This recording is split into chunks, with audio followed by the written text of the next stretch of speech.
second thing I want to talk about is just how I like to carve in general. I like to get everything completely blocked in. Again, I think a lot of people get doing details before they're blocked in. And I think that gets you in trouble at times. And I always use the same analogy. So unfortunately, if you've watched any of my Zoom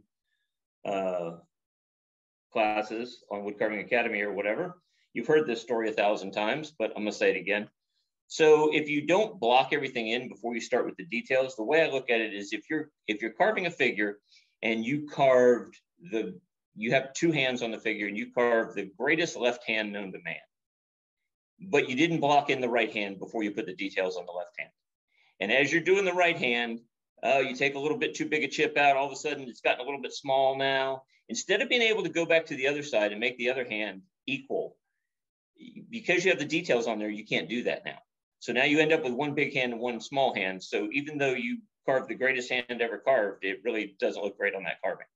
So I like to get everything blocked in, even if it's just a face. So this is where I'm going to go first. I'm going to get this hat blocked in. When I talk about blocked in, I like to, say that you can look at the carving and you can identify everything on it, even though there's no detail. You definitely know that's the hat. You know that that's some hair. You know that's a nose. You can see a mustache.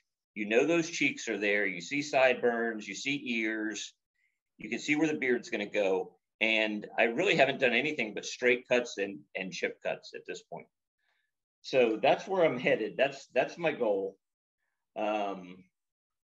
The other thing that I do that I think is helpful, it doesn't matter what, this usually pertains to rough outs more so than say a full cutout of a full body or something. But on these, it's pretty much the same. It doesn't matter what rough out you hand me, I'm always going to do the same thing. I'm going to go find the bottom of the nose and the side of the face. And when I find those two things, it's amazing how quickly that you can start carving and you can start getting where you're going. So that's what I'm going to do here. I'm just going to work on the bottom of this nose.